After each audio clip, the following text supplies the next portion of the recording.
चलें जनाब, शुरू करते हैं फिर। बिस्मिल्लाहिर्रहमानिर्रहीम। अच्छा उज़ैर, आपने रिस्पॉन्ड किया था, ठीक है, मैं मिस हो गया था मेरे से। ठीक है जनाब, मुझे तसल्ली हो गई है कि आप जो है वो अटेंटिवली क्लास लेते हैं।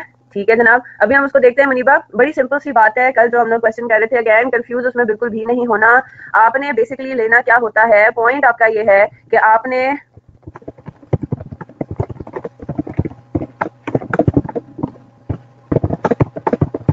अगर तो आपके पास फिनिश्ड गुड क्वांटिटी यूनिट्स में गिवन हो, तो फिर इसका मतलब है कि उस पर्टिकुलर मटेरियल का standard quantity in standard mix किस तरीके से कैलकुलेट होगा।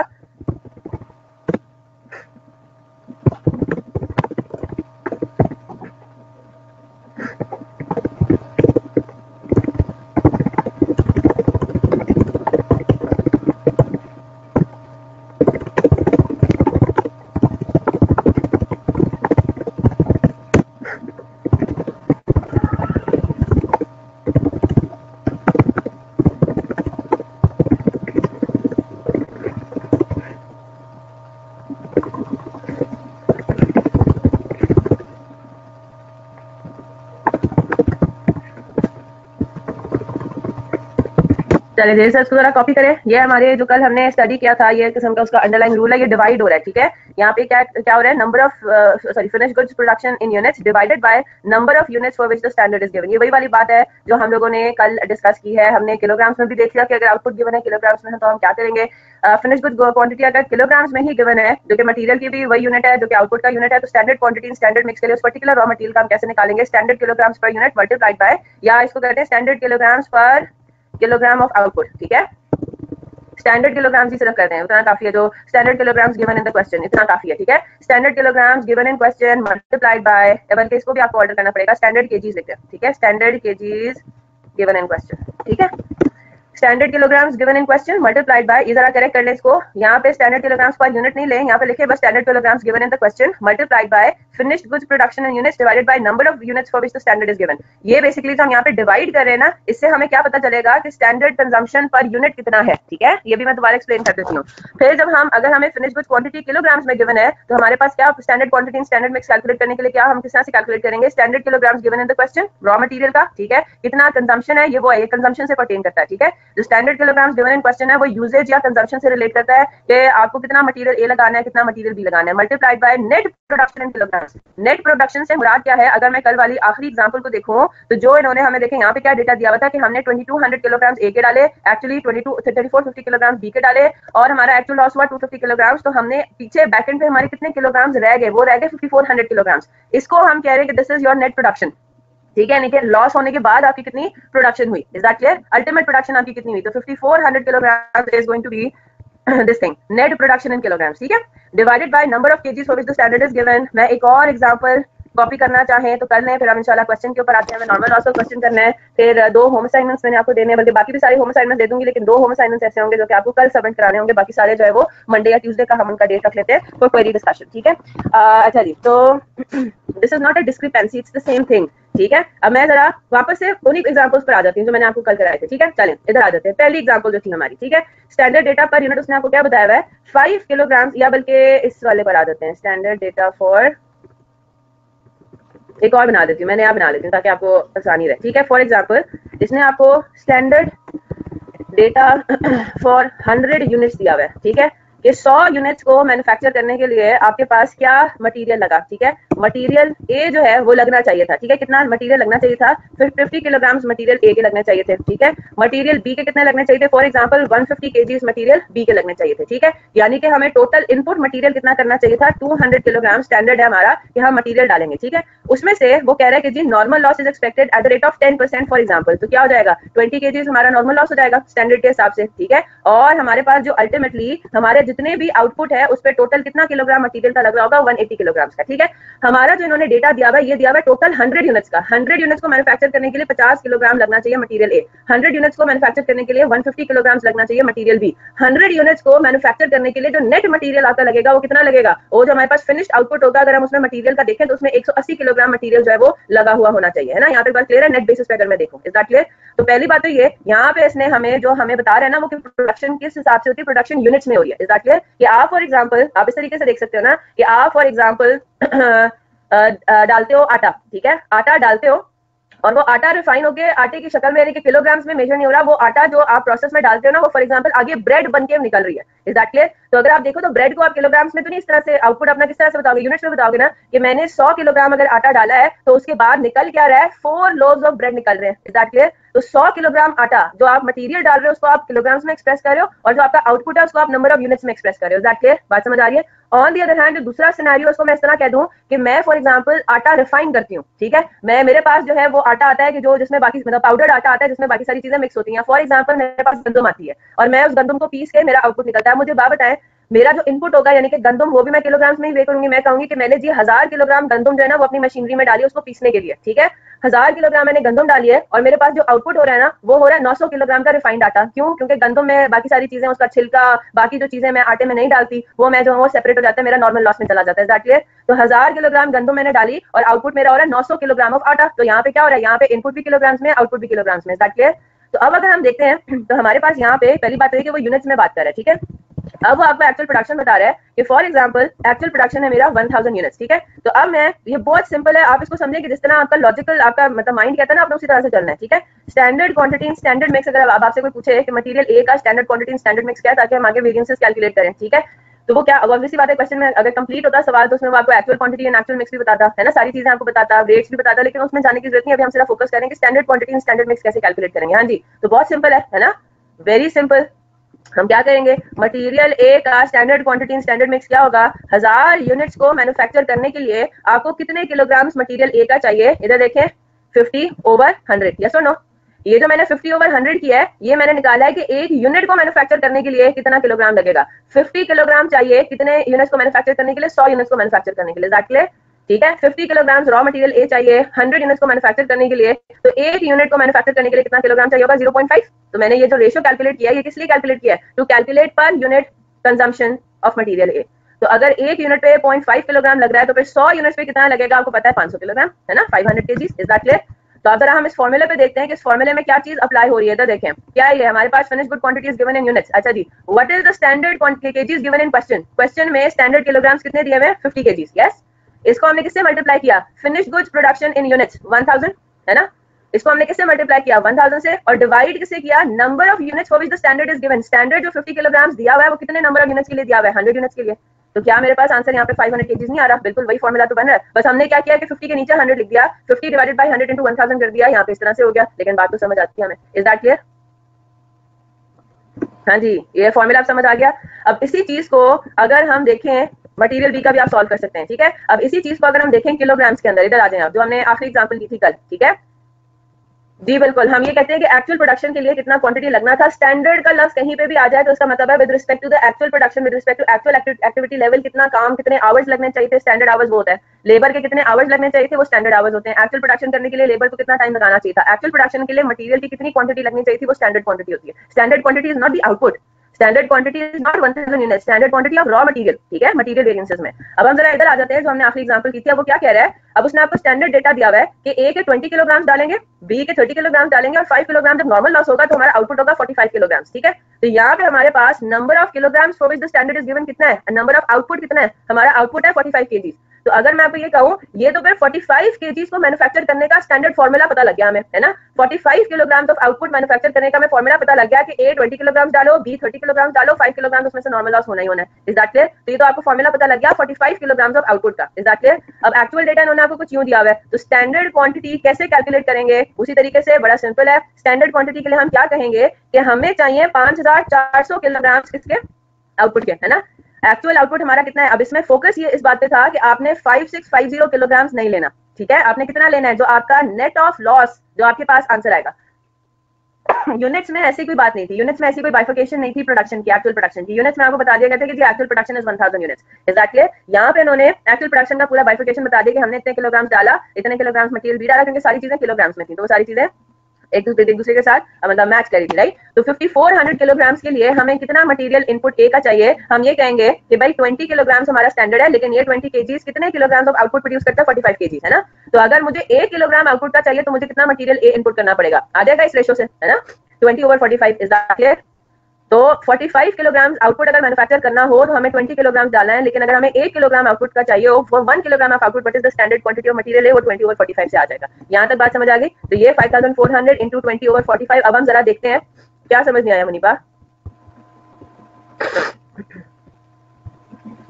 आप मुझे बताएं, मटेरियल ए का 20 किलोग्राम इनपुट करने के बाद आउटपुट आपके पास कितना होता है? क्योंकि इससे पहले सिनेरियो में सिर्फ जो आपको मैंने होम असाइनमेंट दिया था उसमें ये चीज अप्लाई हो रही है, इससे पहले किसी सिनेरियो में अप्लाई नहीं हुआ था। हम हर रोज मेरे ख्याल से नई चीज पढ़ते हैं जो पहले कभी नहीं पढ़ी होती। अब अगर इस तरह का सिनेरियो आ जाएगा तो आपको पता लग जाएगा। मुझे बात बता दें, इससे पहले किसी सिनेरियो में ये चीज अप्लाई हो रही थी? हो ही नहीं रही थी कहीं पे अप्लाई।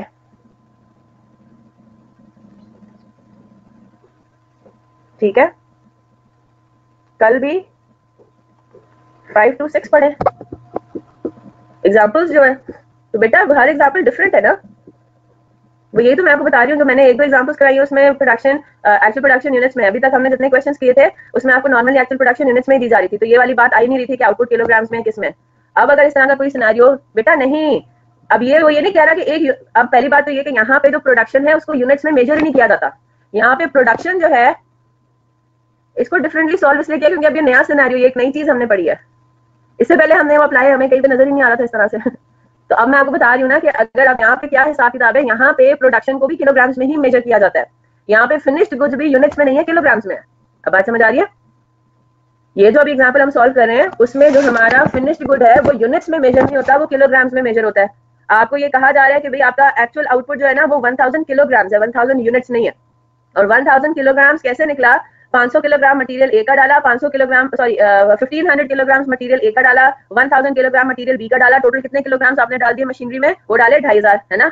2500 में से फॉर एग्जांपल, चले वो एग्जांपल अब आगे पीछे हो गई है बेटा, 45 किलोग्राम्स बनाने के लिए 20 किलोग्राम्स मटेरियल ए का चाहिए। यही तो बात हो रही है। क्या लिखा है यहाँ पे? आप एग्जांपल को प्रॉपर्ली देखो ना। 20 किलोग्राम्स आप खुद देखो ना, आप एक बकेट है आपकी, ठीक है, आप एक बकेट में मतलब कोई चीज डाल रहे हो, ठीक है, आटा डाल रहे हो, आटा और मैदा है फॉर एग्जांपल, ठीक है।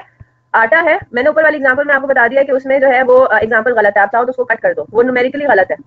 ये वाली जो एग्जांपल है जिसमें मैंने लिखवा दिया था 142.5 kg, मैं कल भी एक्सप्लेन कर चुकी हूँ, दिस इज न्यूमेरिकली इनकरेक्ट, इसको कट कर दें। जो 142.5 वाली एग्जांपल है, जस्ट कट इट आउट अपने पास कंफ्यूजन अवॉइड करने के लिए, ठीक है। चलें जी, अब इधर आ जाए, जो पॉइंट है उसको जरा समझें। आपने एक बकेट में 20 किलोग्राम आटा डाला एक बकेट में, ठीक है। आपको पिज्जा डो बनानी है फॉर एग्जांपल, या आपको बस ऐसी मिक्सचर बनाना है, ठीक है, आपको एक मिक्सचर पाउडर मिक्सचर बनाना है कि जो पिज्जा डो के लिए आगे इस्तेमाल हो। आपका काम बस ये है कि आप आटा बनाते हो पिज्जा डो वाला, ठीक है। आप पिज्जा डो नहीं बनाते, आटा बस उसका बनाते हो, मैन्युफैक्चर करते हो, वो सूखी हालत में आप आगे बेचते हो, फिर जिसको जितना पानी डालना है वो खुद डाले। Is that clear? समझ आ गई है ना। तो मेरा काम ये है, मेरा स्टैंडर्ड ये है कि मैंने अपने बकेट में, एक बकेट के अंदर 20 किलोग्राम आटे के डाले, 30 किलोग्राम डाला मैदे का, ठीक है। उसमें से 5 किलोग्राम जो है ना वो पता है कि भी नॉर्मल लॉस होना है फॉर व्हाटएवर रीजन, मैं अब उस टेक्निकलिटी में नहीं जा रही, ठीक है। तो पीछे आगे बकेट में कितना बचा? 45 kilogram. Is that clear? 45 kilogram total mixture का, ये मेरा आउटपुट हुआ ना। अब इसी को मैंने पैक करके आगे बेच देना है। बात समझ आ गई है? इसी को मैंने पैक करके आगे बेच देना है। अब मैंने जो आगे बेचना है वो मैं किलोग्राम्स में फॉर एग्जांपल बेचती हूँ। कोई मेरे पास आएगा, वो कहेगा जी मुझे 10 किलोग्राम मिक्सचर का दे दें, तो मैं मिक्सचर का 10 किलोग्राम उसको बेच दूंगी। कोई मुझे कहेगा कि 20 किलोग्राम मुझे मिक्सचर का चाहिए, मैं उसको 20 किलोग्राम बेच दूंगी। Is that clear? तो मैं मिक्सचर जो मेरा आउटपुट होता है मेजर, वो मेरा किलोग्राम में हो रहा है, वो मेरा यूनिट्स में नहीं हो रहा। पहली बात तो ये। तो अब मैं क्या कहूंगी कि 45 किलोग्राम्स को मैन्युफैक्चर करने के लिए मुझे 20 किलोग्राम ए के और 30 किलोग्राम बी के चाहिए। Yes or no? तो मैं अगर आपको ये कहूँ कि अगर मुझे 1 किलोग्राम आउटपुट चाहिए है ना, तो मुझे कितना मटेरियल है, मटेरियल भी लगाना पड़ेगा 20 ओवर 45 और 30 ओवर 45। नो, बिल्कुल नो, प्रोडक्शन वाली बात है बच्चे। मुनीबा बात समझ आ रही है? बाकी सबको बात क्लियर है? अब बात समझ आई? तो मुझे अगर 5400 किलोग्राम मुझे चाहिए, मुझे 5400 किलोग्राम चाहिए, तो मुझे मटेरियल ए कितना लगाना होगा? मुझे आउटपुट का 5400 किलोग्राम चाहिए, तो मुझे मटेरियल ए कितना लगाना होगा? तो मैं यही कहूंगी ना कि 45 किलोग्राम मैन्युफैक्चर करने के लिए 20 किलोग्राम मटेरियल ए का लगता है। तो मेरा रेशो क्या बना? 20 ओवर 45। तो हर किलोग्राम ऑफ आउटपुट के लिए मुझे कितना मटेरियल ए चाहिए होगा? उसका आंसर आएगा 20 divide by 45। Is that clear? तो मेरे पास 5400 किलोग्राम ऑफ आउटपुट के लिए मुझे कितना मटेरियल चाहिए? वो 2400 है। और यही मैंने फॉर्मूला आपको नीचे भी लिखवाया अभी रूल्स में। क्या लिखवाया है? If finished goods quantity is measured in terms of kilograms. तो हमारे पास क्या है? Standard quantity in standard mix क्या है? What is the standard kilograms given in the question? Standard kilograms given in the question is 20। Net production in KGs, net actual production in kilograms कितनी है? 5400, ठीक है। And number of kilograms for which the standard is given, वो है आपके पास 45। Is that clear? यही वाला मैंने भी अभी आपको सॉल्व कराया। 5400 into 20 over 45, बस 45 को आप डिवाइड 5000 को 5400 को करें या 20 को करें, आंसर तो सेम आता है। ये तब करेंगे जब actual and standard data both are given in question. बेटा किलोग्राम्स नहीं बचे, ये तब करना है जब आपका आउटपुट किलोग्राम्स में मेजर होगा, बस ये बात है। किलोग्राम्स में तो दूसरी एग्जांपल भी किलोग्राम्स में थी, ये देखें ये वाली एग्जांपल भी किलोग्राम्स में थी, इसमें और उसमें पे फर्क क्या हुआ? ये वाली एग्जांपल भी किलोग्राम्स में पूरी की पूरी स्टैंडर्ड डेटा, ये वाला स्टैंडर्ड डेटा भी पूरा का पूरा किलोग्राम्स है इंक्लूडिंग आउटपुट। तो फिर फर्क क्या हुआ? फर्क ये हुआ कि हमारा इस सिनेरियो में production is measured in kilograms, यहाँ पे production is measured in units, जो आउटपुट है, जो आपका फिनिश्ड गुड्स है। फर्क ये है।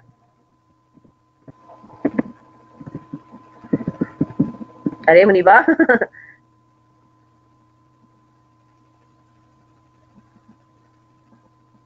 चल अल्हम्दुलिल्लाह, दैट्स ग्रेट जी। बिल्कुल मोहसिन, हमारा main purpose is to calculate input of specific material in standard mix, that's it. और पॉइंट इसमें ये था कि अगर किलोग्राम्स में इन्फॉर्मेशन आ जाती है तो हमने किस तरह से उसको सॉल्व करना है, बस ये बात थी। और अगर नॉर्मल लॉसेस में इनकॉर्पोरेट हो जाता है, कोई रॉकेट साइंस इसमें नहीं है, कोई मसले वाली बात नहीं है। नॉर्मल लॉस को लेकर हमने कोई ट्विस्ट एंड टर्न करके बात नहीं करनी, ठीक है? बिल्कुल सिंपल तरीके से चीजों को रखना है। हाँ जी, बात समझ आ गई? मोहसिन, हसनैन, अब्दुल्ला, एमन, अनस, हसन, हसन, हसन जावेद, हसन महमूद, जावेद, आसिफ, शाहरुख, उस्मान, मुनीबा, सबीना, साइम, समरा, सना, सुंदर, उजैर, क्रिस्टल क्लियर हो गया सबको? किसी को हल्का सा भी प्रॉब्लम है तो मुझे बता दें, मैं फिर इसको एंड पे दोबारा एंटरटेन करूंगी। लेकिन अब हम आगे जाना चाह रहे हैं। Class work number 9 home assignment था बच्चे, कल, ये तो कल का था, ये तो कल वाला है, पर अगर आप पुरानी कोई होम असाइनमेंट में से पूछते हो तो मैं उसको जरा डेफर ही करूंगी, ठीक है? कल हम डिस्कस कर चुके हैं क्लास वर्क 9 मेरे ख्याल से। क्लास वर्क 9 मैंने दिया आपको होम असाइनमेंट?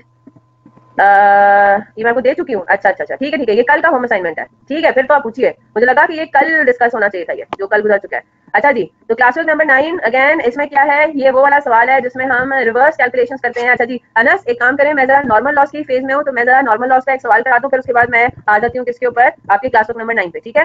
अब हम जल्दी से आ जाते हैं क्लास वर्क नंबर 10 पे, क्योंकि मुझे ये आज ये वाला कॉन्सेप्ट खत्म कराना है, कंप्लीट कराना ही कराना है, क्योंकि हमने इंशाल्लाह short term decision making start करनी है। बहुत इंटरेस्टिंग सा चैप्टर है, लेकिन ऑब्वियसली बात है प्रैक्टिस उसमें बहुत ज्यादा रिक्वायर्ड है, तो we need ample time for that as well.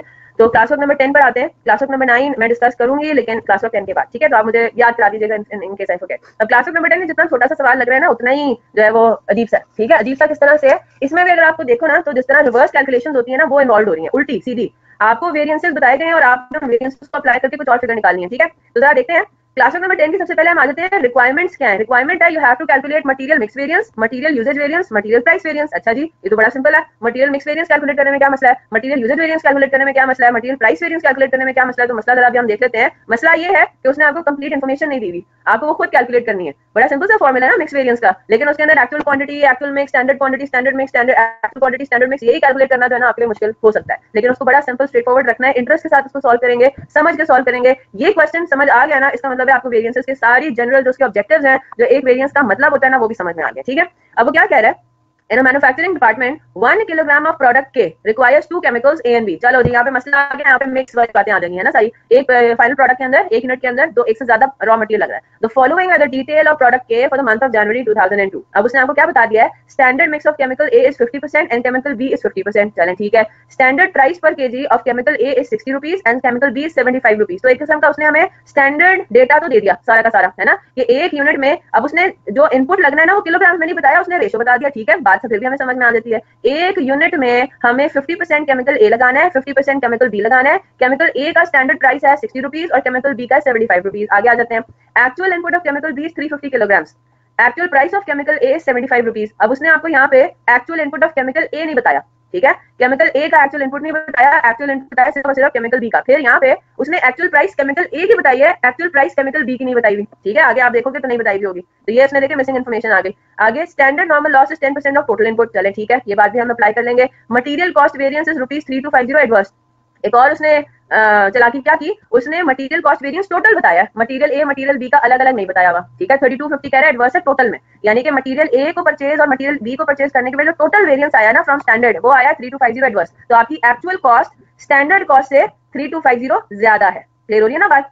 फिर आगे चलते हैं। Material yield variance is ₹675 adverse. यहाँ पे भी उसने एक चलाकी दिखाई, उसने मटेरियल ए मटेरियल बी के अपने अपने वेरिएंसेस नहीं बताए, उसने बताया कि टोटलिटी में मटेरियल ए और मटेरियल बी का जो actual quantity in standard mix और standard quantity in standard mix का डिफरेंस है वो कितना है यूजिंग स्टैंडर्ड रेट, वो है ₹675 एडवर्स। तो वही वाली बात आ जाती है, एक्चुअल कॉस्ट टोटल जो है वो हमारी 675 ज्यादा है अगर हम यील्ड को देखें, keeping mix standard. Is that clear? ये बात तो हमें समझ में आ रही है। फिर आगे वो कह रहा है एक्चुअल आउटपुट इज 450 किलोग्राम्स। तो पहली बात तो ये कि वो आउटपुट को अगेन किलोग्राम्स में मेजर कर रहा है ना, किलोग्राम्स में मेजर कर रहा है। अब हम जरा इधर आ जाते हैं, अब हमारे पास ये तीन चीजें है ना, मैं just for the sake of your मतलब ईज या क्लैरिटी हम क्या करते हैं, हम जरा अपने वेरिएंसेस लिख लेते हैं, ठीक है, फॉर्मूला लिख लेते हैं, ताकि हमें ये बात सामने पता लग जाए कि हमें इन्फॉर्मेशन क्या क्या चाहिए और क्या क्या गिवन है, ठीक है। मटेरियल मिक्स वेरिएंस का फॉर्मूला क्या होता है जी, मटेरियल मिक्स वेरिएंस का फॉर्मूला क्या होता है, एक्चुअल क्वांटिटी, हाँ जी, actual quantity in standard mix minus actual quantity in actual mix, है ना। मिक्स चेंज करने की वजह से क्या मेरे पास जो है वो वेरिएंस आएगा मल्टीप्लाइड बाय स्टैंडर्ड रेट, ठीक है। दूसरा आपसे क्या रिक्वायर्ड है, मटेरियल यूजेज वेरिएंस, ठीक है। मटेरियल यूजेज वेरिएंस का क्या फॉर्मूला बनता है, याद रखिएगा, मटेरियल मिक्स वेरिएंस भी ए और बी का अलग निकलेगा, मटेरियल यूजेज वेरिएंस भी ए और बी का अलग निकलेगा। यूजेज वेरिएंस का फॉर्मूला मैं इस तरीके से लिख सकती हूँ, total standard quantity in standard mix minus actual quantity in actual mix. अगर हम बिल्कुल बिल्कुल सिंपल तरीके से सोचे हैं तो हमारे पास क्या फॉर्मूला होता है मटेरियल यूजेज का, स्टैंडर्ड क्वांटिटी और एक्चुअल क्वांटिटी का डिफरेंस, है ना, using standard rate the same, yes or no. तो मैं इसको इस तरह से भी एक्सप्रेस कर सकती हूँ ना, है ना, क्या मैं इसको इस तरह से एक्सप्रेस कर सकती हूँ, standard quantity in standard mix minus actual quantity in actual mix multiplied by standard rate, is that clear. और ये वाला फॉर्मूला हम पहले भी पढ़ चुके हैं, बस हमने उसको डिफरेंट मटेरियल्स के मिक्सेस के पॉइंट ऑफ व्यू से हमने भी इसको देख लिया, यहाँ तक बात समझ आ रही है। और आखिरी आपके पास रिक्वायरमेंट क्या है, वो मटेरियल प्राइस वेरिएंस है। मटेरियल प्राइस वेरिएंस में आपको पता है कि स्टैंडर्ड प्राइस और एक्चुअल प्राइस का डिफरेंस लेना होता है, ठीक है, स्टैंडर्ड प्राइस और एक्चुअल प्राइस का डिफरेंट देना होता है, स्टैंडर्ड रेट और एक्चुअल जो आपकी कॉस्ट होती है, ये SROR मतलब cost per unit, keeping actual quantity the same, है ना। तो कौन सी actual quantity in actual mix, is that clear. दोनों सेम नहीं है, दोनों में डिफरेंस है, मटेरियल मिक्स और यूजेज वेरिएंस के अंदर डिफरेंस आ रहा है। Actual quantity in standard mix है और यहाँ पे हमने standard quantity in standard mix लेना है, ठीक है। अब हम अपने पास देख लेते हैं कि हमें इन्फॉर्मेशन कौन कौन सा रिक्वायरमेंट्स मैंने लिखी है कि मुझे क्या क्या रिक्वायर्ड चाहिए, मैंने उनके फॉर्मूलाज अपने पास लिखे हैं, ठीक है, इज दैट क्लियर।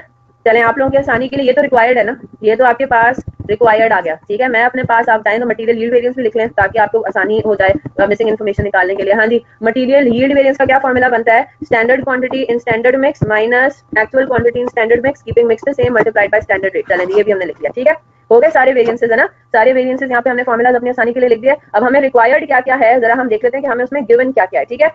पहले लिखेंगे फिर उसके बाद देखेंगे, पहले फिर कॉपी करेंगे, ठीक है।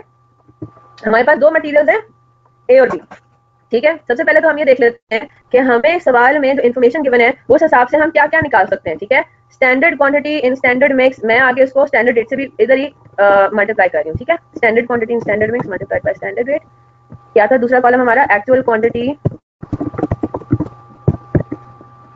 यहाँ पे मैं actual rate,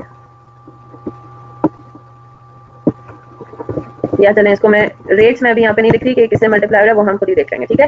actual quantity in standard mix, ये 4 कॉलम्स होते हैं ना हमारे जो हमें बनाना होता है टेबल के अंदर, ठीक है। Standard quantity in standard mix, अब वेरिएंसेस कैलकुलेट करने के लिए आपको यही चीजें चाहिए, ठीक है, ये चीजें चाहिए और साथ में स्टैंडर्ड रेट्स चाहिए और एक्चुअल रेट्स चाहिए, ठीक है। तो वो हम देख लेंगे कि भाई वो हमारे पास कहाँ कहाँ के बने। चलें जी, तो सबसे पहले अब हमने इन 3 टेबल्स को फिल करना है, हमने मिसिंग इन्फॉर्मेशन निकालनी है। अब हमें आपको पता है कि जी इन्होंने क्या दिया हुआ है, इन्होंने आपको बताया हुआ है कि जी एक्चुअल आउटपुट है 450 किलोग्राम्स, ठीक है। एक्चुअल आउटपुट कितना है 450 किलोग्राम्स। तो मुझे बात बताइए 450 किलोग्राम्स को यूज करके हम कौन सा कॉलम बहुत आसानी से फिल कर सकते हैं। There is one column that we can fill very easily,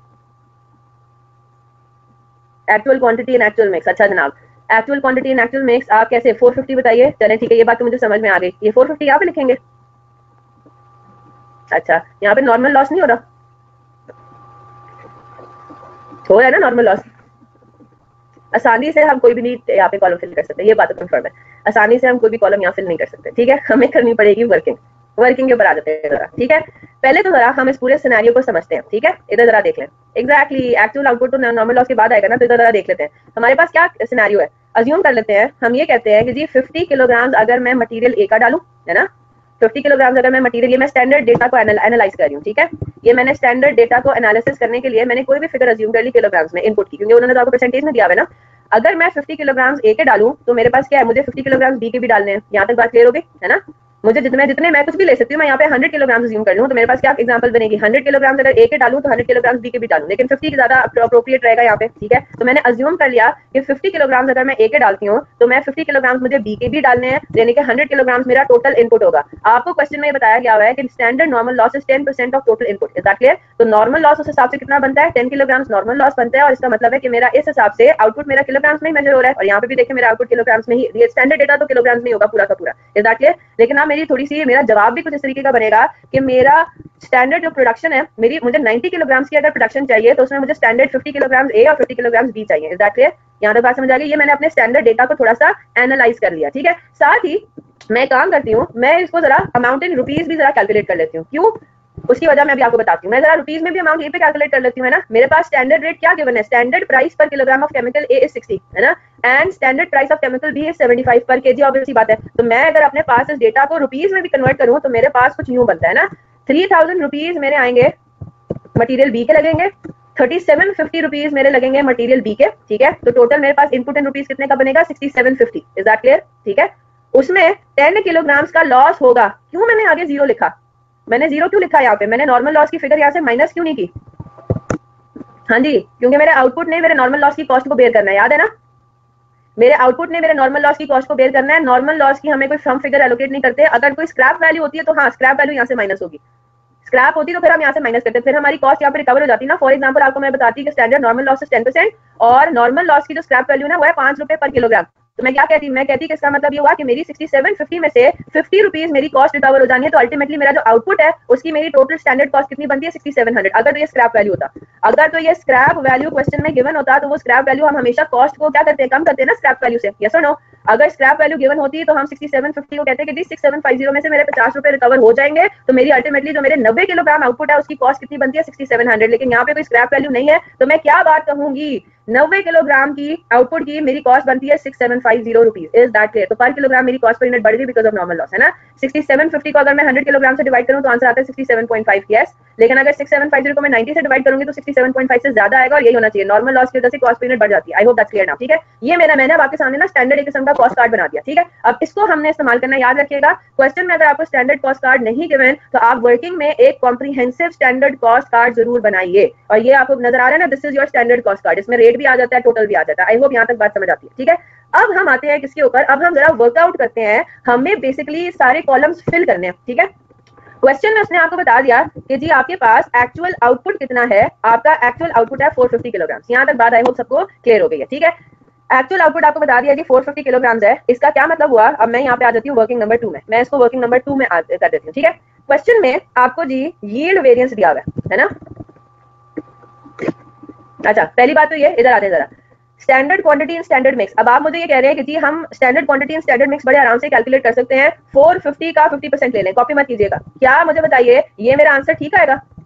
क्या मेरा आंसर ये ठीक आएगा कि 450 किलोग्राम के लिए 225 मेरा standard quantity in standard mix बनता है, 225 ये बनता है। तो इस तरह तो आपने, इसका मतलब है नॉर्मल लॉसेस में इनकॉर्पोरेट ही नहीं किया, आपने लॉसेस को तो इनकॉर्पोरेट ही नहीं किया। ये तो ये बता रहा है, अगर आप इस तरीके से वर्कआउट करते हो तो इसका मतलब ये हुआ 225 किलोग्राम ए के डाले, 225 बी के डाले और आउटपुट आ गया। नहीं जनाब, लॉसेस भी तो है, और लॉसेस हो सकता है नॉर्मल लॉस 10% से डिफरेंट हो। एक्चुअल लॉस जो है जरूरी नहीं है ना वो 10% हो। यहाँ पे तो उसने आपको बताया कि standard normal loss is 10% of total input. हो सकता है कि एक्चुअल लॉस जो है वो 10% से ज्यादा हो, व्हाटएवर द केस इज। अब हमें कुछ ना कुछ वर्कआउट करना है, अब हमने इन कॉलम्स को फिल करना है। तो मुझे बात बताइए, हम किस चीज को इस्तेमाल करके standard quantity in standard mix calculate कर सकते हैं अपने यील्ड वेरिएंस को यूज करके। देखिए ये तो रिक्वायर्ड है ना, ये तीनों चीजें तो आपके पास रिक्वायर्ड है। आपको क्वेश्चन में मटेरियल यील्ड वेरिएंस दिया हुआ है और मटेरियल कॉस्ट वेरिएंस दिया हुआ है, टोटल यानी कि मटेरियल वेरिएंस दिया हुआ है, उसका क्या है, टोटल एक्चुअल, ठीक है। मटेरियल कॉस्ट वेरिएंस तो होता है ना टोटल कॉस्ट, टोटल वेरिएंस आपका जो आ गया, ठीक है।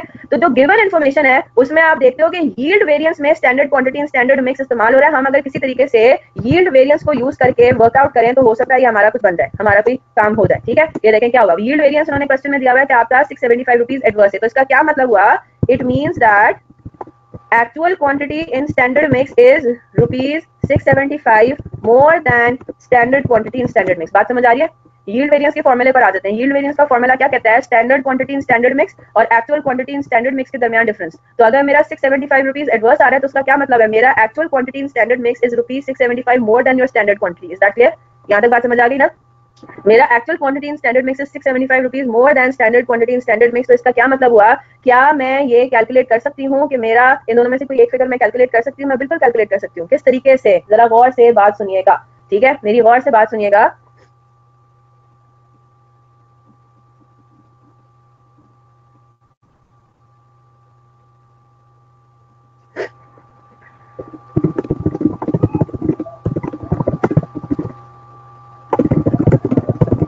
हाँ जी, हम किस पे फोकस करेंगे, 450 किलोग्राम का अगर आउटपुट चाहिए तो आपको ये बात समझ आ रही है ना, 450 किलोग्राम तो होगा नॉर्मल लॉस के बाद। तो मैं अगर स्टैंडर्ड्स को इस्तेमाल करूं तो मेरे पास कुछ यूं वर्किंग नहीं बनेगी। इधर देख लीजिए, material A, material B, normal loss और आउटपुट।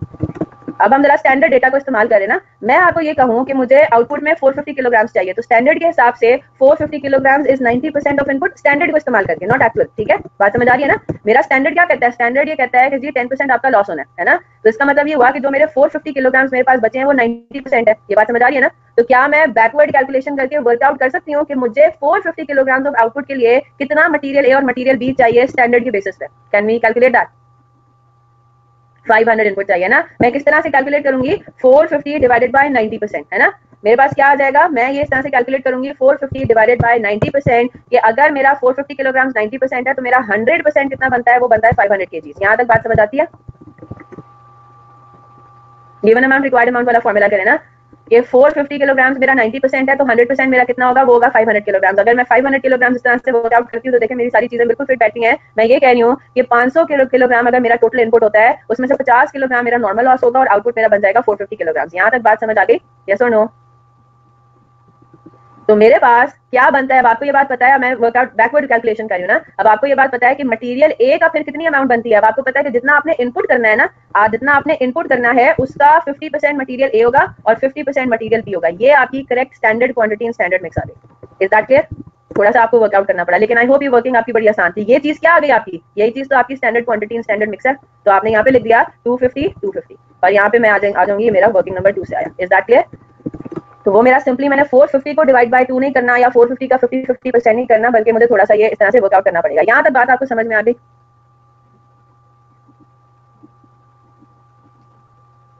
चलें जी, अब हम जरा इसी इंफॉर्मेशन को यूज करके, इसी वर्किंग में हम एक और कैलकुलेशन करते हैं। ठीक है, अब हम आ जाते हैं किसके ऊपर, हमें standard quantity in standard mix तो पता लग गया है ना।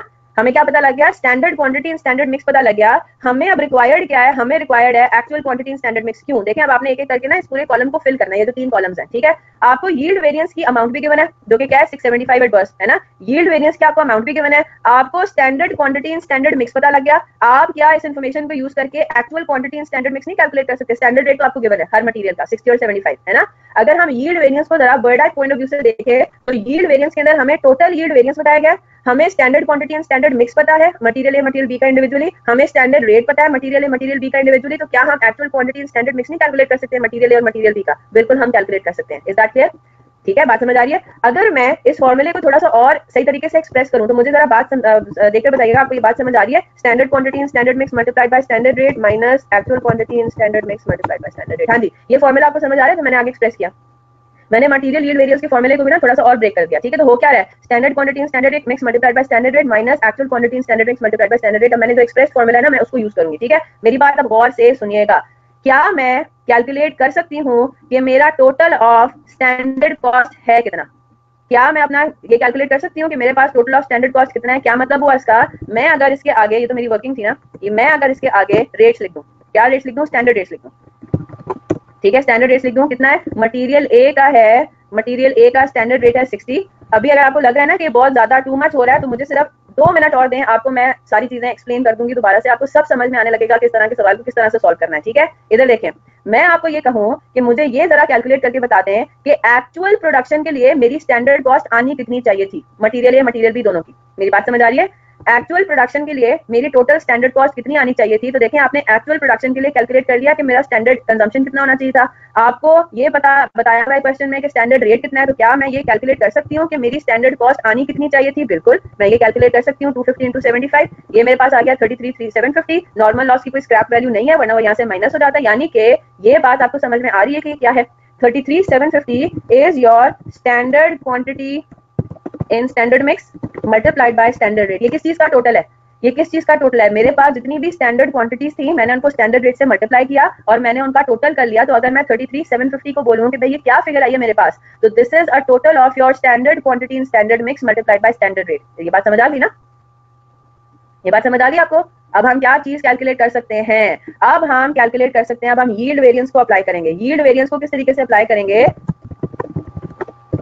या यूज करेंगे, इधर देख लें। यील्ड वेरिएंस आपका कितना है, यील्ड वेरिएंस आपका -675 है ना, नेगेटिव ब्रैकेट्स में लिखेंगे। 675 नेगेटिव 675 इज इक्वल टू, अब मैं जरा इस चीज को अप्लाई करूंगी, इधर आ जाए, टोटल है ना, ये टोटल यील्ड वेरिएंस है, तो मैं total standard quantity in standard mix को यूज कर लूंगी। Is that clear? Standard quantity in standard mix multiplied by standard rate, ये जो ब्रैकेट है अभी आपने मटेरियल ए मटेरियल बी का इकट्ठा टोटल कैलकुलेट कर लिया, तो टोटल यील्ड वेरिएंस के लिए कि फॉर्मूले में क्या मैं ये चीज लिख सकती हूँ 33,750 माइनस एक्चुअल क्वांटिटी, मुझे ये इन्फॉर्मेशन नहीं पता ना, मुझे ये वाली इन्फॉर्मेशन नहीं पता, क्या मैं इस तरह से अगर कैलकुलेट करूं तो ये बात आपको समझ में आ रही है? मेरे पास क्या हिसाब किताब हुआ है, जो मेरी स्टैंडर्ड क्वांटिटी आनी चाहिए थी वो थी 33,750 है ना, जो मेरा एक्चुअल क्वांटिटी को इस्तेमाल करके कॉस्ट आई जो कि मुझे पता नहीं है, ठीक है, और इन दोनों के दरमियान जो डिफरेंस है वो मेरा कितना है, वो मेरा 675 है। मेरी एक्चुअल क्वांटिटी मेरी स्टैंडर्ड क्वांटिटी से 675 रुपीज ज्यादा थी। Is that clear? मेरा जो actual quantity in standard mix था, सॉरी ये एम नहीं है, एसएम है, ठीक है, जो एक्चुअल क्वांटिटी मेरा स्टैंडर्ड मिक्स में था, मैं अगर उसी को इस्तेमाल करती, स्टैंडर्ड रेट्स पे अप्लाई करती, तो मेरे पास जो कॉस्ट आती वो ज्यादा आती। बात समझ आ रही है? मेरी actual quantity in standard mix ज्यादा है, मेरी standard quantity in standard mix कम है, इसीलिए मेरे पास एडवर्स यील्ड वेरिएंस आ रहा है 675 रुपीज का। ये बात समझ आ रही है या नहीं? ये बात आपको समझ आ रही है या नहीं? Yes or no? आ गई? मेरी जो एक्चुअल क्वांटिटी है इन स्टैंडर्ड मिक्स वो ज्यादा है, standard quantity in standard mix कम है, इसीलिए मेरे पास 675 का डिफरेंस आया। ठीक है, आई होप दैट्स क्लियर। तो मैं अगर आपको ये कहूँ, इसका मतलब ये हुआ कि मेरा ये जो एक्सप्रेशन है इसकी अमाउंट कितनी बनती है, actual quantity in standard mix multiplied by standard rate total, इसकी अमाउंट कितनी बनती है, तो मैं क्या कहूंगी 33,750 तो मेरी स्टैंडर्ड है ना, एक्चुअल इसका मतलब है वो है मेरी 34,425 रुपीज। ये बात समझ आ गया? मैंने जो एक्चुअल क्वांटिटी इस्तेमाल की है ना, एक्चुअल क्वांटिटी जो इस्तेमाल की है उसकी वजह से जो मेरी कॉस्ट है वो कितनी है 34,425, keeping mix the standard and rate the standard. ठीक है, ये मैंने इस फॉर्मूले को बस मैं सिंपली सॉल्व कर रही हूँ। यहाँ तक बात आई होप सबको क्लियर होगी? ठीक है, हो गई है क्लियर या नहीं? अच्छा, अब मैं इसको फर्दर जरा एक्सप्लोर करती हूँ। मुझे तो मटेरियल वाइज चाहिए ना, ये तो इसने आपको बता दिया है कि ये टोटल है ऑफ ए एंड बी, है ना, ये तो उसने बता दिया, ये 34,425 में तो ए और बी दोनों के इंडिविजुअल शामिल है, इंडिविजुअल फिगर शामिल है। मैंने अगर इसको ब्रेक करना है तो मैं किस तरीके से ब्रेक करूंगी, मेरी बात गौर से सुनिएगा। क्या हो रहा है यहाँ पे, मटेरियल ए का जो अमाउंट और मटेरियल बी का अमाउंट मुझे इंडिविजुअली चाहिए, तो मैं किस तरीके से करूंगी, पहले मैं इस एक्सप्रेशन को जरा समझती हूँ। Actual quantity in standard mix, अगर मैं एक्चुअल क्वांटिटी के ऊपर स्टैंडर्ड मिक्स अप्लाई करूं तो मेरे पास क्या चीज बनती है, बेसिकली उसको एक्सप्रेस करता है ना, कि अगर मैंने एक्चुअल क्वांटिटी को स्टैंडर्ड प्रोपोर्शन में इस्तेमाल किया होता, तो जरा इसको देखिए, मैं अज्यूम कर सकती हूँ,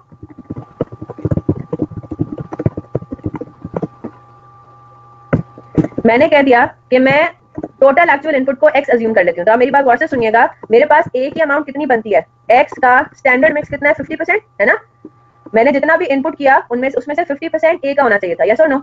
जितना भी मैंने इनपुट करना है 50% ए का होगा, 50% बी का होगा, ये मेरा स्टैंडर्ड कहता है। तो मेरा एक्चुअल इनपुट जितना भी है टोटल, उसमें से 50% जो कि स्टैंडर्ड है, स्टैंडर्ड मिक्स है, 50% मेरा ए का होना चाहिए, और ए का मेरा रेट कितना है 60 रुपीज पर केजी। ठीक है, ये मेरा क्या हो गया, स्टैंडर्ड रेट हो गया। बी का कितना बनता है, एक्स इंटू 50%, वही, लेकिन इसका स्टैंडर्ड रेट कितना है, इंटू 75 रुपीज पर केजी। ये बात समझ आ रही है? ये मेरे पास हो जाएगा ए का actual quantity in standard mix, ठीक है, actual quantity in standard mix हो जाएगा x इंटू 50%, ठीक है, actual quantity in standard mix हो जाएगा x इंटू 50%, ठीक है जनाब, और आगे इसको मैंने मल्टीप्लाई कर दिया स्टैंडर्ड रेट से। b का actual quantity in standard mix हो जाएगा x इंटू 50% और उसका स्टैंडर्ड रेट है 75 केजी। तो मुझे बात बताइए, ये जो मेरे पास 34,425 है, ये बेसिकली इन दोनों का टोटल है। बात समझ आ रही है? ये जो 34,425 है, ये किन चीजों का टोटल है, ये इंडिविजुअल ए और बी का टोटल है, किस चीज का टोटल है, actual quantity in standard mix multiplied by standard rate. जरा इसको एक मिनट लेके जरा इस चीज को देखें और जरा गौर करें इसके ऊपर, बात समझ आ रही है आपको या नहीं? ये जो मैंने 34,425 टोटल निकाला है यील्ड वेरिएंस को इस्तेमाल करके, ये टोटल किस एक्सप्रेशन का आंसर है, ये है actual quantity in standard mix multiplied by standard rate, दोनों मटेरियल ए और मटेरियल बी का अगर मैं टोटल करूं तो वो आता है 34,425। अब ए और बी के इंडिविजुअल मैं किस तरह से निकालूंगी, मुझे ये बात पता है कि अगर मैंने एक्चुअल इनपुट मेरा एक्स है, मैंने एक्चुअल इनपुट किया x किलोग्राम्स, ठीक है, मुझे वो नहीं पता कितना किलोग्राम मैंने एक्चुअली डाला। ये जो आपने कैलकुलेट किया, ये तो स्टैंडर्ड कैलकुलेट किया ना, कि मुझे 450 किलोग्राम्स के लिए लगाना कितना चाहिए था, 500 किलोग्राम्स लगाना चाहिए था, लेकिन आपको पता है यील्ड वेरिएंस आया। यील्ड वेरिएंस का क्या मतलब है, आपने उसी आउटपुट को अचीव करने के लिए आपको ज्यादा इनपुट लगाना पड़ा एक्चुअली। बात समझ आ रही है ना? 450 किलोग्राम्स का आउटपुट करने के लिए आपने, इसका मतलब 500 किलोग्राम्स नहीं लगाए, आपने 500 किलोग्राम से ज्यादा लगाए, इसीलिए यील्ड वेरिएंस आ रहा है 675 का एडवर्स। बात समझ आ रही है?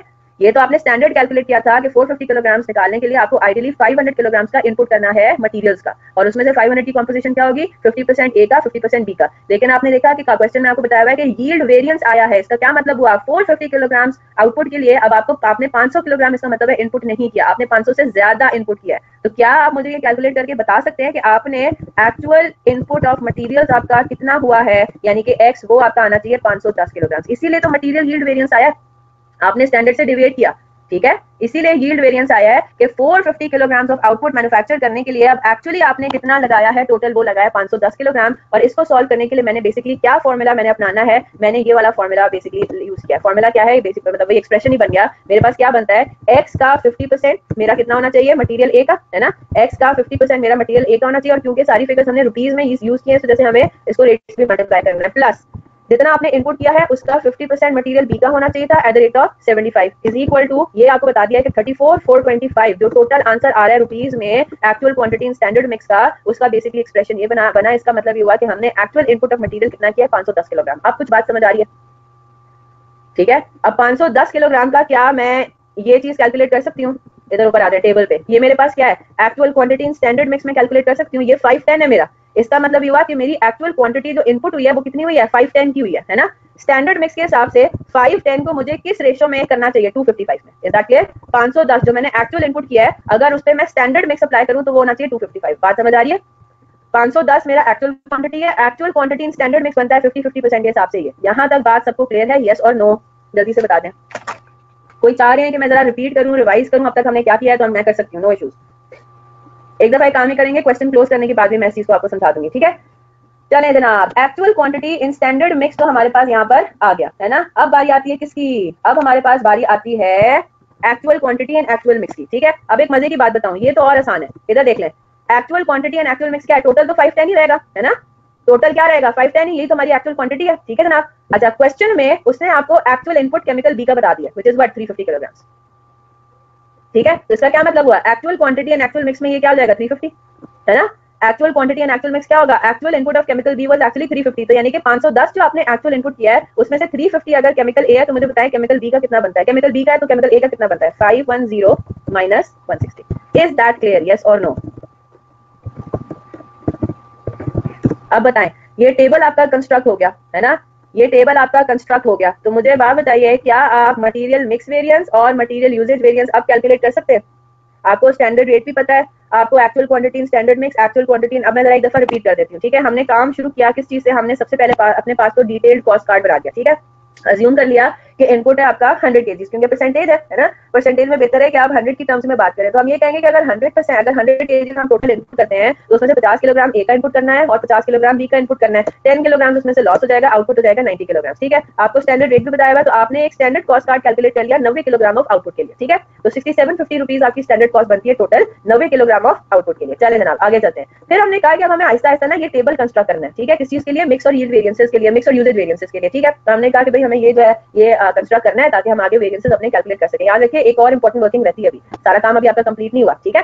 तो आपने कहा कि जी सबसे पहले तो मैं ये बात कर लेती हूँ कि भाई जो मेरा एक्चुअल प्रोडक्शन है 450 रुपीज का, 450 किलोग्राम का, ठीक है।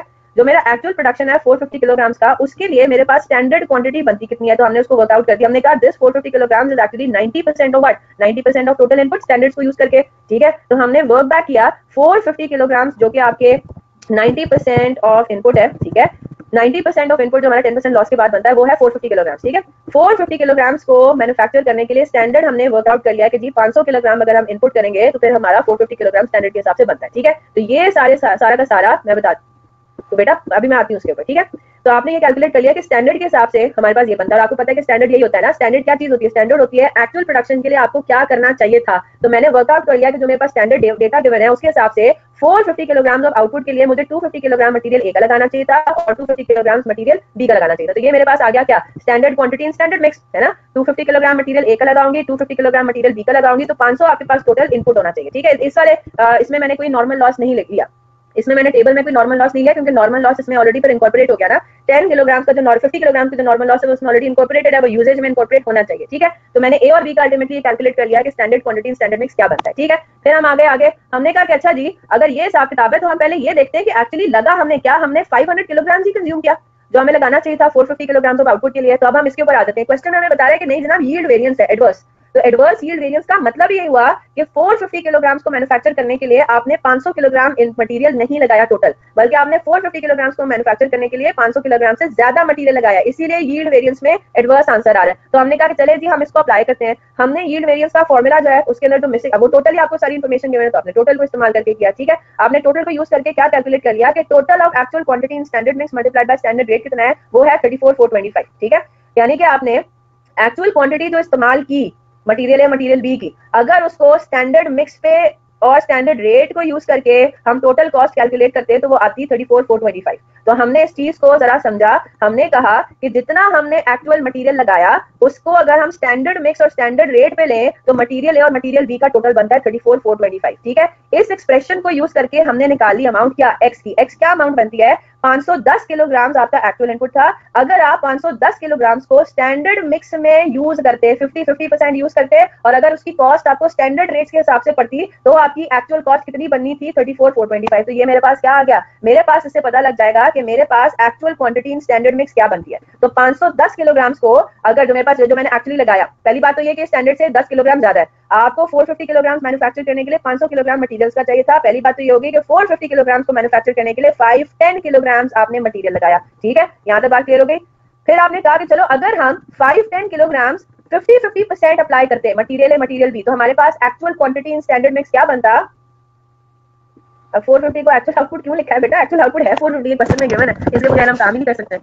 अज्यूम तो नहीं करेंगे ना, कोई एक्चुअल आउटपुट कितना था वो आपको गिवन होगा सवाल में, उसके बगैर तो कोई काम ही नहीं हो सकता। तो 450 यूनिट्स को मैन्युफैक्चर करने 510 तो बेटा मटेरियल इनपुट है, ये क्या है, मटेरियल आउटपुट है क्या, मैंने क्या लिखवाया,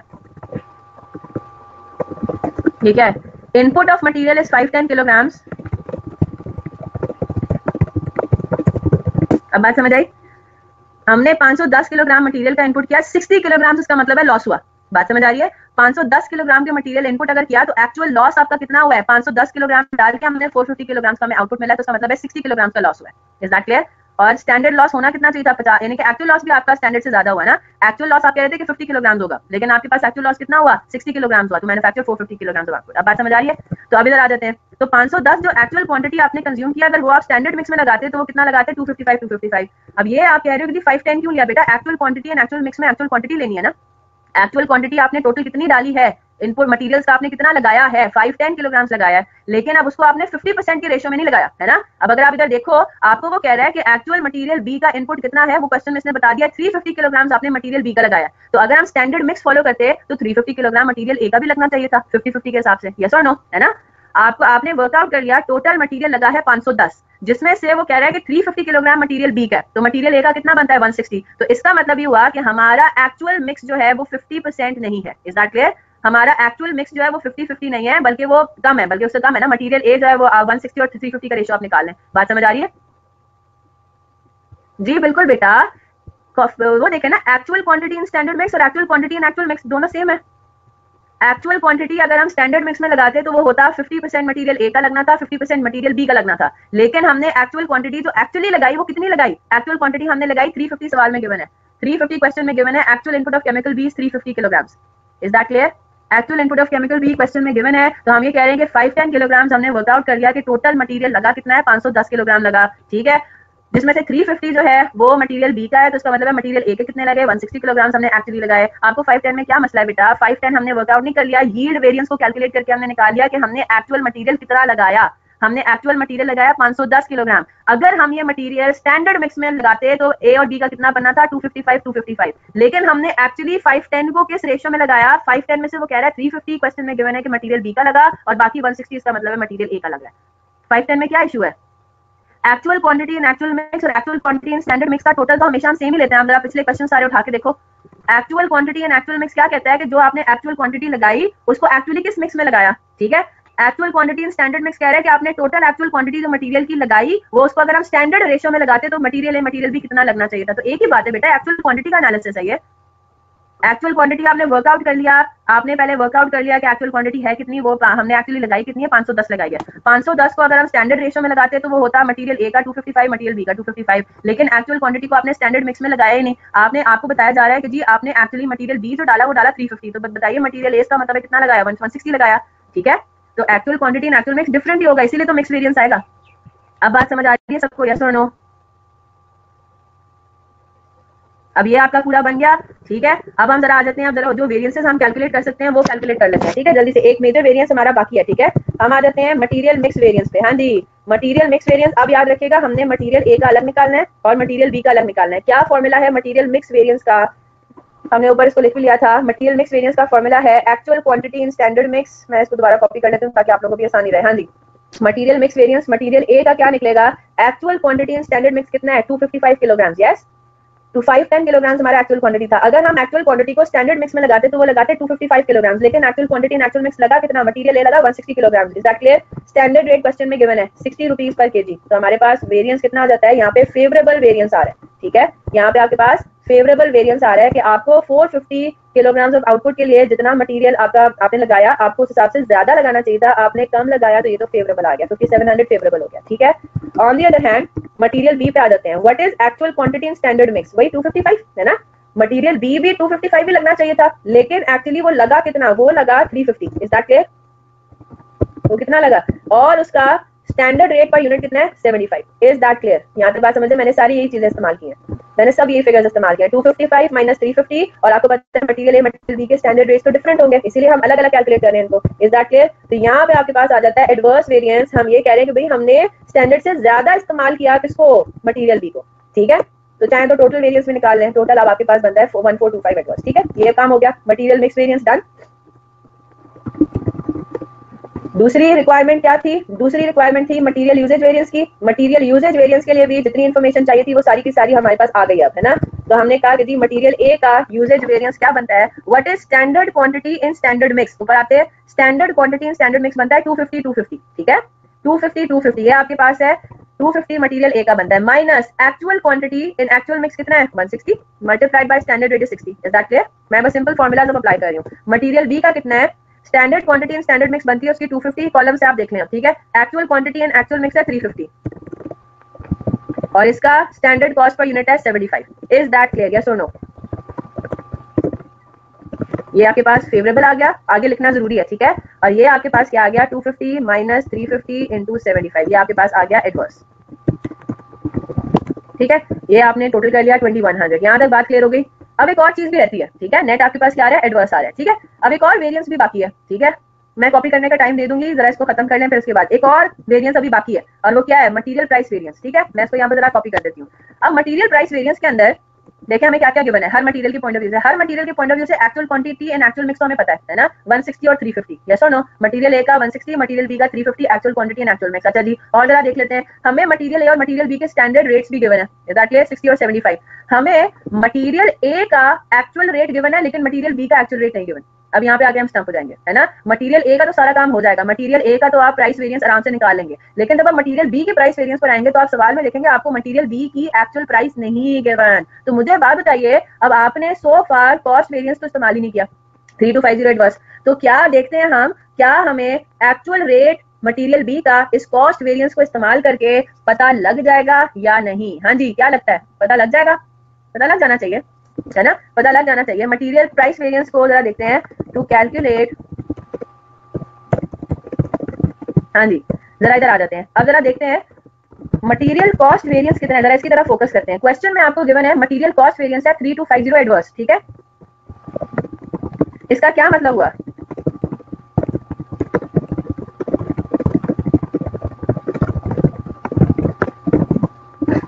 है ना, इसका क्या मतलब हुआ, total actual cost is 3250 more than total standard cost. मुझे बात बताइए, हमने कहीं टोटल स्टैंडर्ड कॉस्ट कैलकुलेट तो नहीं की हुई?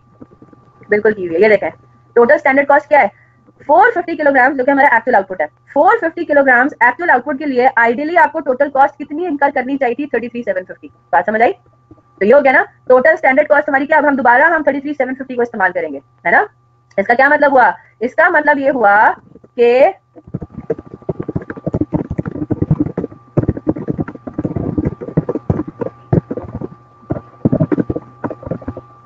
हाँ जी, बात समझ आ रही है?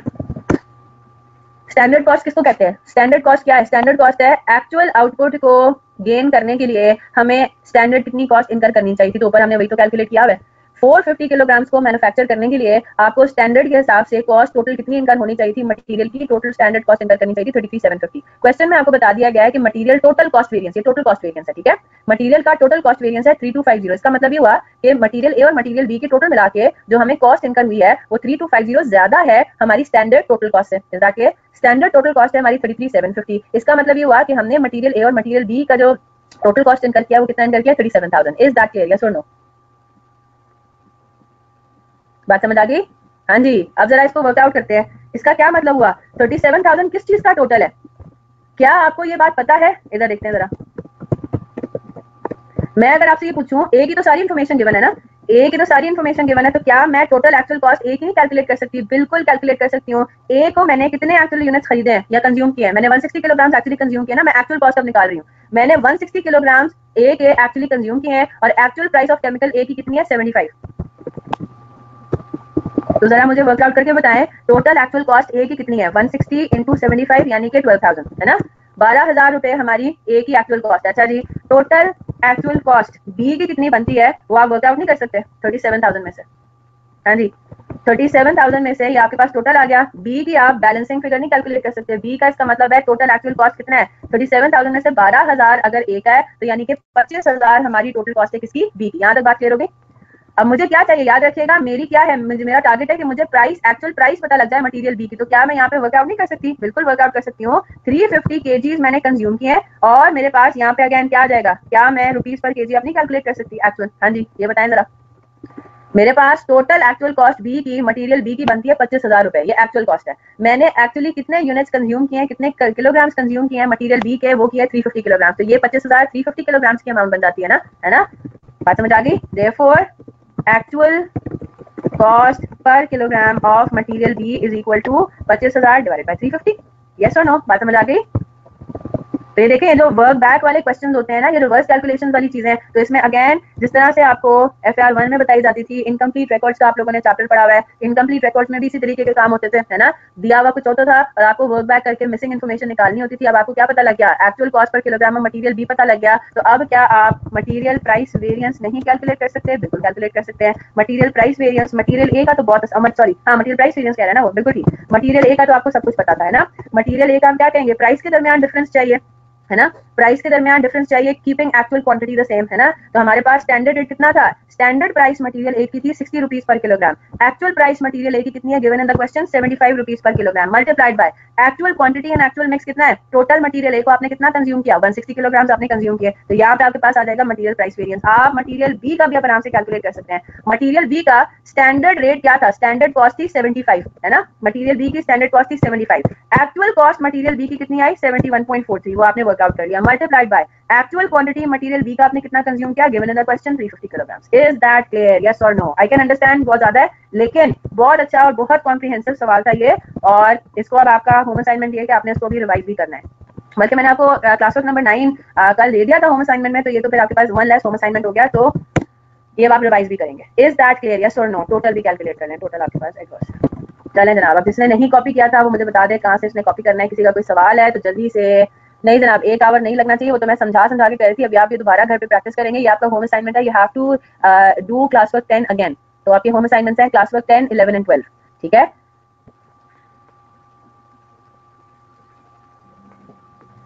हाँ जी, बात समझ आ रही है? Yes or no? किसी ने जहाँ से कॉपी करना है वो मुझे बता दें। मैं पहले तो सारी वेरिएंसेस को रिवाइज कर चुकी हूँ, है ना? Material usage and material mix variances को। चलें, ऑडिट की क्लास भी स्टार्ट हो गई आपकी, लेकिन चलें ऑडिट की क्लास, अच्छा मैं आपको दिखा देती हूँ मुनीबा, बस आप अपने जरा होम असाइनमेंट नोट कर लें। जो बड़े वाला होम असाइनमेंट है ना, वो मैं फिर आपको, उसका टाइम कल से स्टार्ट होगा। आज का जो होम असाइनमेंट है वो क्या है? एक तो आपने डू क्लास वर्क 10 अगेन, ठीक है?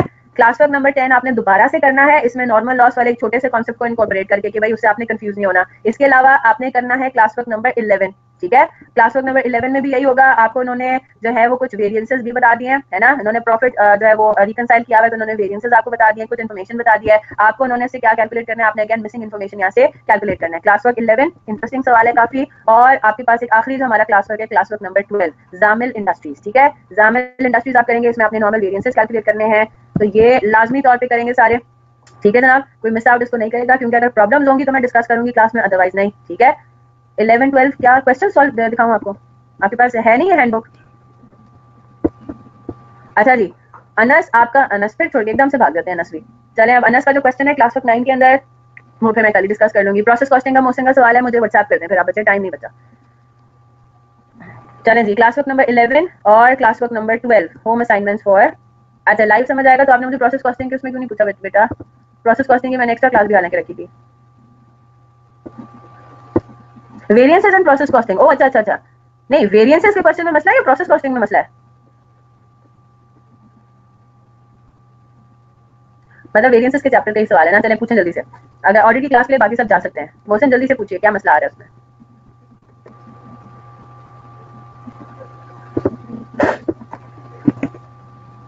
जी, रॉ मटेरियल इनपुट का क्या है? रॉ मटेरियल इनपुट तो वही है 55,000 यूनिट्स। नहीं नहीं नहीं नहीं, आप इसको ये समझे कि हमने जो मतलब आउटपुट का जो एनालिसिस कर रहे हैं ना, वो तो हम यूनिट्स के सेंस में कर रहे हैं ना एनालिसिस, ठीक है। अगर आप नोट करें तो अभी तक हमने, अच्छा सुनी भाई, कौन सी एग्जांपल थी ये वाली?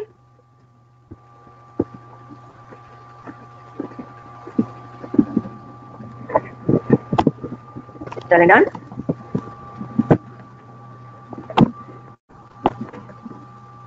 बस यही है, ये मैंने सिर्फ इसका एक ही हिस्सा कराया था। एग्जांपल यहाँ से स्टार्ट हो रही है। मटेरियल भी आप खुद सॉल्व कर लीजिएगा, मैंने सिर्फ मटेरियल किया था। चले मोहसिन, इसमें देखो अगेन आउटपुट का एनालिसिस करने के लिए, यानी कि इक्विवेलेंट यूनिट्स कैलकुलेट करने के लिए हमने जो बेसिकली जो मटेरियल डाला है ना, उसको हम यूनिट्स में भी एनालिसिस करें। ठीक है, बात समझ आ रही है? जो मटेरियल, इसको आप इस तरह से समझ लें, ठीक है, आप इस तरह से समझ लें कि जो मटेरियल हमने डाला है, जो कि हमने किलोग्राम्स में कैलकुलेट किया है ना, उसका उन्होंने आपको यूनिट्स में भी एनालिसिस दे दिया है। इसको इस तरह से लें, इक्विवेलेंट यूनिट्स कैलकुलेट करने के लिए आपको ये चाहिए बेसिकली यूनिट्स के अंदर, क्योंकि अल्टीमेटली जो फिनिश गुड है वो किलोग्राम में मेजर नहीं हो रहा, वो यूनिट्स में मेजर हो रहा है। ठीक है, तो आपको जो उसका पूरा फ्लो चाहिए, जो हमें प्रोसेस कॉस्टिंग में चाहिए होता है ना, क्वांटिटी शेड्यूल बनाने के लिए, जो उसका आपको पूरा फ्लो चाहिए, वो ये तो नहीं कर सकते ना कि हमने इनपुट किया इतने 6,96,000 किलोग्राम्स, उसमें से नॉर्मल लॉस हुआ इतने किलोग्राम और आउटपुट हो गया इतने यूनिट्स। ये तो नहीं कर सकते ना। आउटपुट अगर आप इस तरह से पूरा वर्कआउट कर रहे हो तो आउटपुट भी फिर किलोग्राम्स में आएगा। I hope you getting my point. तो इनको जरा दोनों चीजों को सेपरेटली रखो, ठीक है, इन चीजों को आप सेपरेटली रखो। वेरिएंसेस कैलकुलेट करने के लिए आपको क्योंकि मटेरियल की इन्फॉर्मेशन चाहिए होती है किलोग्राम्स में, तो उसने आपको फर्दर वो इन्फॉर्मेशन एक किस्म का दे दिया है कि 55,000 यूनिट्स वर पुट इनटू प्रोसेस की जो हम बात कर रहे हैं, एक्चुअली हमने उसके इक्विवेलेंट कितने जो है वो मटेरियल डाला किलोग्राम्स में इतना। नहीं नहीं नहीं, कंफ्यूज बिल्कुल भी नहीं होना। ये जो 55,000 यूनिट्स वाली बात दी हुई है, ये तो specific to process related information दी हुई है। ठीक है, ये आपको प्रोसेस कॉस्टिंग के हद तक जितनी भी कॉन्सेप्ट अप्लाई करने हैं वो तो यूनिट्स के सेंस में करने हैं। फिर जब हम आगे जाके वेरिएंसेस कैलकुलेट करेंगे कि अच्छा जी 55,000 यूनिट्स जितने भी आपने टोटल यूनिट्स मैन्युफैक्चर किए हैं, उसके लिए मटेरियल इन किलोग्राम्स लगा कितना, लगाना कितना चाहिए था, उसके लिए फिर उसने फर्दर किलोग्राम्स की आपको इन्फॉर्मेशन दे दी है। ठीक है, अब बेटा किलोग्राम्स वाली हसनैन वही वाली एग्जांपल थी तो मैंने कल कराई थी, वो मैंने दोबारा से नहीं कराई। वही वाली एग्जांपल थी तो मैंने आपको कल कराई, ये 5400 किलोग्राम्स वाली, वो मैंने नई कोई नहीं लिखवाई थी, सिर्फ यूनिट्स वाली मैंने नहीं लिखवाई है, बाकी किलोग्राम्स वाली कल वाली है। ठीक है, क्लास 10 दोबारा देखेंगे घर पे तो इंशाल्लाह इंशाल्लाह इंशाल्लाह काफी चीजें आपको और क्लियर हो जाएगी। जी सना पूछिए।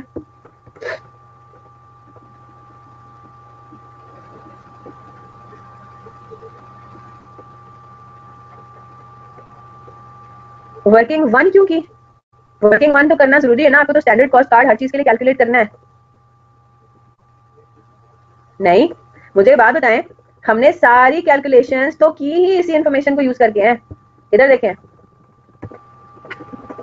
बेहतर है बनाओ ना, इस स्टैंडर्ड कॉस्ट कार्ड को इस्तेमाल करके तो हमने ये बनाया वर्किंग टू के अंदर। आप चाहो तो आप डायरेक्टली कर लो, कोई मसले वाली बात नहीं है, लेकिन मैं आपको ये बता रही हूँ ना, आप किसी भी सवाल में आपका जो वर्किंग है वो बेसिक स्टैंडर्ड कॉस्ट कार्ड पे करेगा।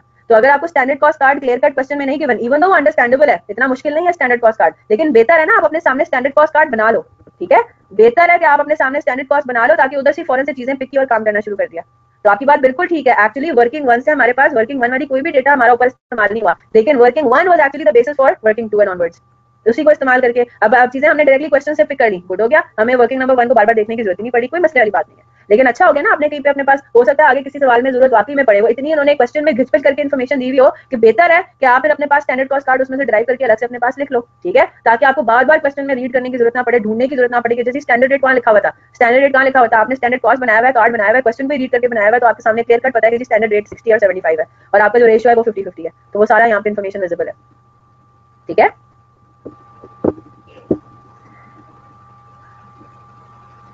बेटा मोहसिन क्वेश्चन में गिवन होगा ना,